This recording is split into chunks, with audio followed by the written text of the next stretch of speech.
Welcome to my YouTube channel Surita's art. আপনারা যদি আমার চ্যানেলে নতুন হয়ে থাকেন তাহলে চ্যানেলটিকে সাবস্ক্রাইব করে দেবেন, আর সবার আগে আমার ভিডিও পেতে নিচে থাকা বেল আইকনটা প্রেস করে দিতে হবে।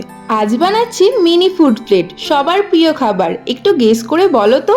হ্যাঁ, ঠিকই ধরেছো, কলা পাতায় চিকেন বিরিয়ানি। আজকের ফুড প্লেটটা আমি মোল্ডেড ক্লে দিয়ে বানাচ্ছি। প্রথমে ক্লেটিকে কলা পাতার শেপ দিয়ে নিয়েছি, তারপর ক্লে দিয়ে ছোট ছোট চাল বানিয়ে নেব। শুধু চাল নয়, বিরিয়ানিতে থাকা আলু, চিকেন, ডিম, স্যালাড সবই বানাবো। তোমরা শুধু দেখতে থাকো।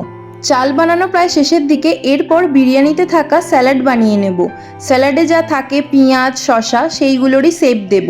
ক্লেগুলো ভালো করে শুকিয়ে গেলে তারপরে এর উপরে রং করব। এরপর আমি ক্লে দিয়ে চিকেনটা বানিয়ে নেব। আলতো হাতে চিকেনটা বানিয়ে নিলাম। এরপর আমি কলা পাতায় রং করব। কলা পাতাটায় আমি ডিপ গ্রিন কালার করে নিয়েছিলাম এবং কলা পাতাটা একটু হাইলাইট করার জন্য লাইট গ্রিন কালার অ্যাপ্লাই করেছি। ডিপ গ্রিন কালারটা ভালোভাবে শুকিয়ে গেলে তবেই লাইট গ্রিনটা ইউজ করবে।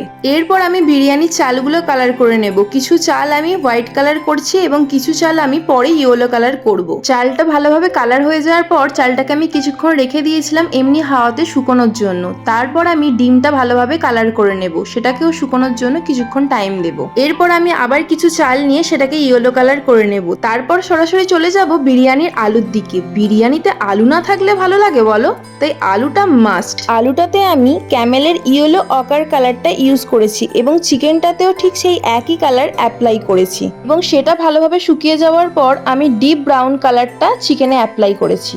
বিরিয়ানির সাথে আলু না থাকলে যেমন ভালো লাগে না, তেমনি স্যালাড না থাকলেও কিন্তু বিরিয়ানি অসম্পূর্ণ। শসা, পেঁয়াজগুলো কালার করে নিয়েছি। শসায় আমি লাইট গ্রিন কালার ইউজ করেছি এবং পেঁয়াজে আমি লাইট পিঙ্ক কালার ইউজ করেছি।